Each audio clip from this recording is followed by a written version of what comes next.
Qui est l'Antéchrist et est-ce qu'il est déjà présent parmi nous?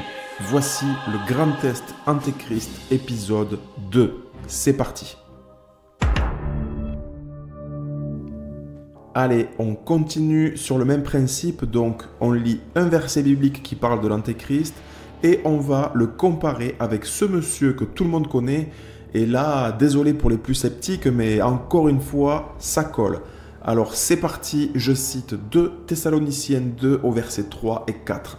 Que personne ne vous séduise d'aucune manière, car il faut que l'apostasie soit arrivée auparavant, et qu'on ait vu paraître l'homme du péché, le fils de la perdition, l'adversaire qui s'élève au-dessus de tout ce qu'on appelle Dieu, ou de ce qu'on adore, jusqu'à s'asseoir dans le temple de Dieu, se proclamant lui-même Dieu.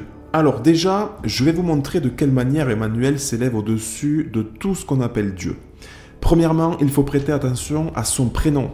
Emmanuel, c'est pas n'importe quel prénom puisque c'est le surnom du Messie Jésus-Christ. Eh oui, Emmanuel est un mot hébreu qui veut dire Dieu avec nous.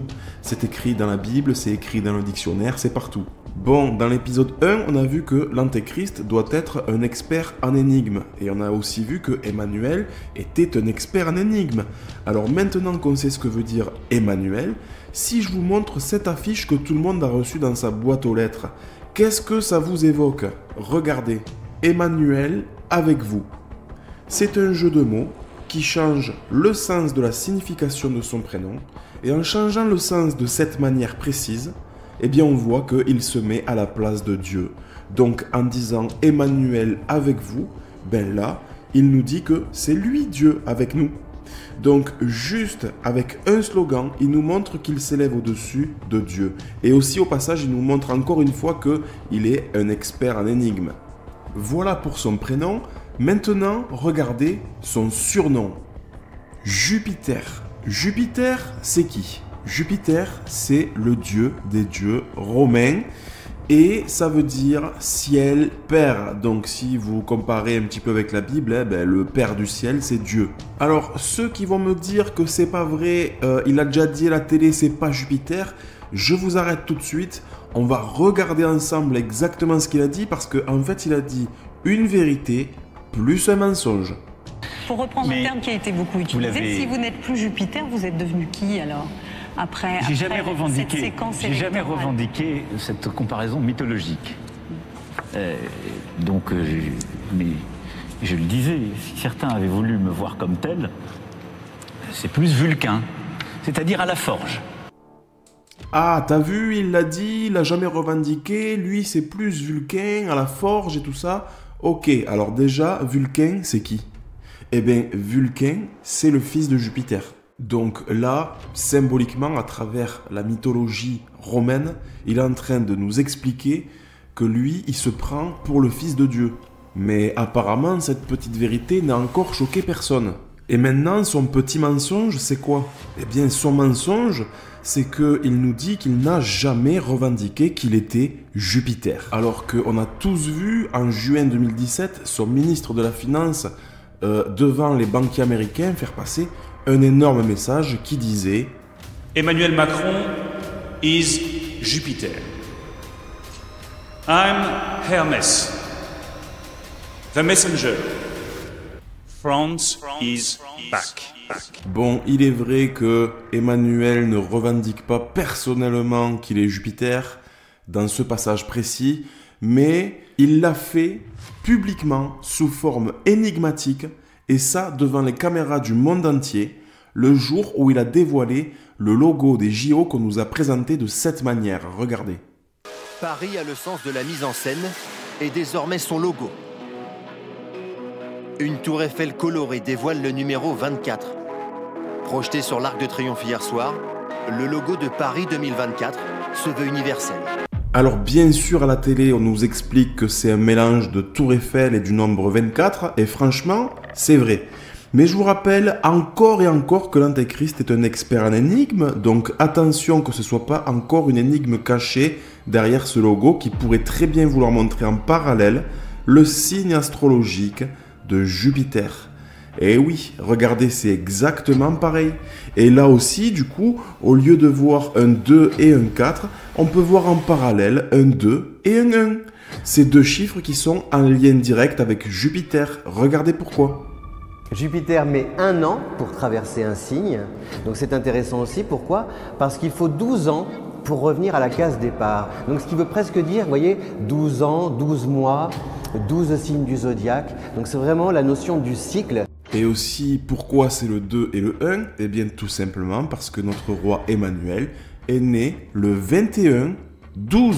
Donc, même au travers de sa naissance, il est sous le signe de Jupiter, puisqu'il est né le jour des solstices d'hiver, et que, en tant que Sagittaire, la planète qui est maître, c'est Jupiter. Et pour finir en beauté sur ce premier élément qui désigne l'Antéchrist en personne, on va regarder son Wikipédia qui vient confirmer tout ce que je viens de vous dire. Et là, accrochez-vous parce qu'on va décoller, vous n'êtes pas prêts. C'est dans la rubrique enfance. Écoutez bien, Emmanuel naît le 21 décembre. Ses parents, écoutez bien pourquoi ils ont choisi le prénom Emmanuel. Ses parents choisissent son prénom en référence à la prophétie biblique de Jésus-Christ, Emmanuel. Voilà. Donc déjà, son prénom, il n'est pas là au hasard. Et ensuite, écoutez bien, à l'âge de 12 ans, il demande à être baptisé contre l'avis de son père en déclarant « Je suis allé tout seul à l'église ». Bon, ben là aussi, si la seule information que l'on a sur son enfance, c'est qu'à l'âge de 12 ans, il est parti à l'église sans l'autorisation de ses parents, c'est pas pour rien, je pense, et c'est sûrement encore une énigme à résoudre, puisque la seule information que l'on a sur l'enfance de Jésus dans la Bible, c'est dans Luc 2, versets 41 à 51. C'est quand Jésus part au temple tout seul, sans l'autorisation de ses parents, à l'âge de 12 ans. Voilà, donc c'est quand même surprenant que dans la rubrique enfance, la seule chose qui est mentionnée, c'est que son prénom Emmanuel a été choisi par rapport à la prophétie de Jésus et qu'à 12 ans, il a fait quasiment la même chose que Jésus au même âge. Étrange. Et attendez, c'est pas fini puisqu'il va chercher le moindre petit détail pour nous montrer qu'il se prend pour Dieu en laissant des signes jusque dans sa signature présente dans son Wikipédia. Regardez, ce n'est pas son prénom qui est écrit si vous remarquez bien, mais c'est un mélange de 3 symboles. En premier, vous avez le symbole de Jupiter, donc le fameux 2 et 1 qui ressemble à un 24. Donc encore une preuve qu'il ment quand il dit qu'il ne se revendique pas être Jupiter. Et en deuxième, si vous retirez le 2, vous pouvez voir qu'il est écrit « I am ». « I am » qui veut dire « je suis ». Et « je suis », pour ceux qui ne savent pas, c'est le nom de Dieu dans la Bible. Je vous cite Exode 3 au verset 14. Dieu dit à Moïse « Je suis celui qui suis ». Et il ajouta « C'est ainsi que tu répondras aux enfants d'Israël. Celui qui s'appelle « Je suis » m'a envoyé vers vous. » Et en troisième, juste après le « I am », on voit le symbole racine. Tout simplement pour nous dire peut-être quelles sont ses racines au travers de sa signature bien calculée. Voilà, donc sa signature montre aussi qu'il s'élève au-dessus de tout ce qu'on appelle Dieu. Donc quand il nous dit face caméra qu'il n'a jamais revendiqué qu'il était Jupiter, il nous ment un petit peu quand même, puisqu'il vient le signer qu'il est Jupiter et qu'il se prend pour Dieu. Donc cette case de la prophétie de 2 Thessaloniciens 2 a été cochée. C'est un fait. Bon, maintenant parlons sérieux. Si t'es pas encore sur cette plateforme, vas-y 2 secondes. Tu vas dans la barre de recherche, tu tapes NetChrist. C'est ma chaîne. Une fois que tu y es, tu cliques sur abonner, tu cliques sur la clochette, tu cliques sur les pouces, tu cliques sur tous les boutons. Pourquoi il faut appuyer sur tous les boutons? Tout simplement parce que vous allez voir que la prophétie de 2 Thessaloniciens 2 nous montre que Emmanuel coche toutes les cases. Et si je vous prouve tout ça en un seul épisode, il y en a pour plus d'1 heure et franchement c'est long. Donc ce que je vais faire, c'est que à chaque fois qu'une case est cochée, on passe à un autre épisode. Donc la prochaine case à cocher, c'est qu'il faut que l'apostasie soit arrivée auparavant. Donc prochain épisode, je vais vous montrer qu'on est en pleine apostasie.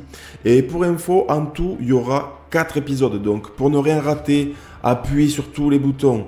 Ensuite, une fois que tu es sur ma chaîne NetChrist, ne pars pas, jette un œil. Tu verras que le but de ma chaîne, c'est de montrer que les prophéties bibliques sont en train de se réaliser les unes après les autres.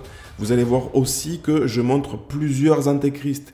comme par exemple les rappeurs, Dieudo, le pape, etc. Pourquoi je montre tout ça? Parce que ça montre aussi qu'une prophétie de Jésus a été accomplie. C'est dans 1 Jean 2, verset 18, je cite, « Petits enfants, c'est la dernière heure. Et comme vous avez appris qu'un antéchrist vient, il y a maintenant plusieurs antéchrists. Par là, nous connaissons que c'est la dernière heure. » Alors, la dernière heure avant quoi? La dernière heure avant que Jésus revienne pour mettre un terme à ce monde de fous et aussi pour qu'il juge le monde entier. Mais c'est surtout la dernière heure qu'il te reste pour ouvrir le cadeau que Dieu a fait pour toi avant qu'il ne soit trop tard. Je t'explique vite fait. On est tous des hommes pécheurs. Toi, moi, tout le monde. On est normalement censé payer tout le mal qu'on a fait à cause de notre péché. Et ça, pour l'éternité. Sauf que Dieu nous aime tellement, d'accord, qu'il nous a épargné ça. Alors, qu'est-ce qu'il a fait il y a 2000 ans pour les pécheurs condamnés? Eh bien, il nous a offert le plus beau cadeau du monde. Il nous a envoyé son propre fils pour payer cette dette qui plane au-dessus de tous les hommes pécheurs. Donc, c'est pour ça qu'il a été massacré, qu'il a été insulté, craché dessus. Ils lui ont arraché la barbe, il s'est fait lapider, il s'est fait fouetter, il s'est fait crucifier, il s'est fait transpercer par une lance. Alors qu'il ne méritait pas ça. Mais nous, les hommes pécheurs, on le méritait. Alors, il est venu payer notre dette à notre place pour nous prouver son amour pour nous. Et en plus, à la clé, il nous offre la vie éternelle gratuitement, à la seule condition de croire en celui qui a tout accompli pour toi. Voilà, donc si tu crois que tout ça c'est trop beau pour être vrai, eh bien je t'invite à aller regarder mes 2 vidéos dans lesquelles je vous sors tous les versets de la Bible qui prouvent que vous avez bien été rachetés par Jésus-Christ, par la volonté de Dieu. Donc allez vite ouvrir ce cadeau avant qu'il ne soit trop tard. Et ça, c'est le plus important à savoir sur ma chaîne puisqu'il s'agit quand même de notre éternité à tous. Ceci étant dit, à bientôt pour le prochain épisode. Soyez bénis au nom de Jésus-Christ. Bisous.